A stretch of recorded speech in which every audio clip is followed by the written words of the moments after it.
Hello friends, সবাইকে আমার চ্যানেলে ওয়েলকাম আর অনেক অনেক ভালোবাসা। আবারও দেখো একটা রান্নার ব্লগ নিয়ে আসলাম, খুব টেস্টি। আজকে তো মঙ্গলবার, আমাদের সব নিরামিষ, তাই একটু সিম্পলের মধ্যে করছি। ব্লগটা বেশি বড় হবে না, আজকেরটা একদমই ছোট্ট বানাবো, বেশি একটা বড় করবো না আমি। কেননা কী বলো তো, 2 রকমের পাকোড়া বানাচ্ছি। এই দেখো, এটা হলো বাঁধাকপির পাকোড়া। এতে দিয়েছি ধনেপাতা, লঙ্কা কুচি আর চালের গুঁড়ো দিয়ে নুন হলুদ ব্যাস এই দিয়ে মেখে এটা বানিয়ে দিয়েছি। এটা খুব টেস্ট লাগে, ওই দিন বানিয়েছিলাম, তো মিটু বলছে মা আবার বানাও, তার জন্য এটা বানিয়ে দিয়েছি। এরভাবে মাখাটা দেখাইনি, কারো যদি দেখতে হবে আরেকদিন করে দেবো। আর এটা দেখো বিট মটর, আজকে তো পেঁয়াজ দেবো না, বিট মটর গাজর আর হলো এর মধ্যে একটুখানি বাঁধাকপি দিয়েছি, ধনেপাতা দিয়েছি, দিয়ে সবগুলো দিয়ে আর সে লঙ্কা কুচিটা দিতেই হবে, লঙ্কা কুচিটা একটু বেশি দেবে, তাহলে খুব বেশি একটা টেস্টি হবে। এটাও সেই চালের গুঁড়ো দিয়ে মেখে বানিয়ে নিয়েছি। এবার চলো সঙ্গে থাকো, কি পকোড়াগুলোকে ভেজে নিই, ঠিক আছে। এই যে গরম গরম গভীর পাকোড়া হচ্ছে এখানে।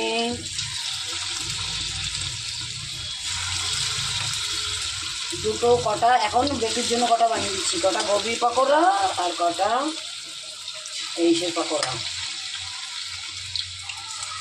2 রকমের পাকোড়া দেখো।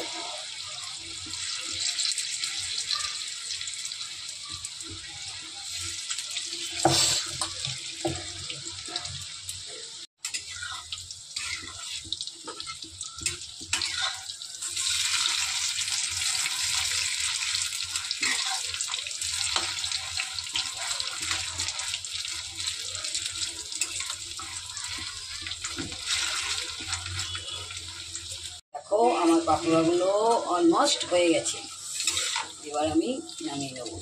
ব্যাস, ভাজা ডাউন হয়ে গেছে।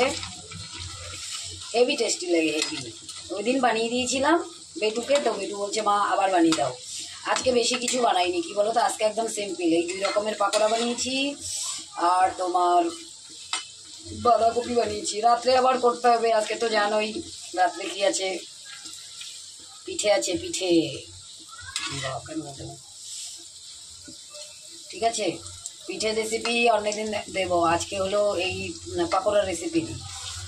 এইটা কেমন হয়ে গেল, ঠিক আছে।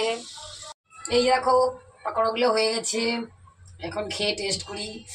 টেস্ট আর কি করবো, এটা তো প্রায় সময় বানাই, ভালোই বেশ টেস্ট হয়। তবুও কী বলো তো, চালের গুঁড়ো দিয়ে বানালে না বেশি একটু ক্রিস্পি টাইপের হয় আর খেতে খুব ভালোই লাগে। কিন্তু বেসন টেসন দিয়ে করলে অতটা আমার ভালো লাগে না, চালের গুঁড়োটা দিয়েই করবে। ওই পিঠে বানানোর জন্য চালের গুঁড়ো পিষে নিয়ে এসছে, মানে কি তাহলে বানাই, খুব সুন্দর টেস্ট হয়েছে। তোমরাও বানিয়ে এরকমভাবে খাবে, এই না গরম গরম ডালের সঙ্গে কিন্তু হেভি যায় কিন্তু। আর আমার বেটু, এই কটা বেটুর জন্য বানিয়ে দিয়েছি, আমি যে দেখো রেখে দিয়েছি এগুলো, পরে হাজবেন্ড যখন আসবে গরম গরম বানিয়ে দেবো, ঠিক আছে। আমার এই রেসিপিটা তোমাদের কেমন লাগলো কমেন্ট করে বলবে। এরকম রেসিপি পেতে যদি চাও তাহলে কমেন্ট করবে, ঠিক আছে। আর বেশি বড় বাড়াবো না, ততক্ষণের জন্য টাটা বাই বাই। সবাই ভালো থাকবে, সুস্থ থাকবে, আর সবাইকে হ্যাপি মকর সংক্রান্তি। তোমরাও পিঠে পায়েস বানাও, খাও, টাটা।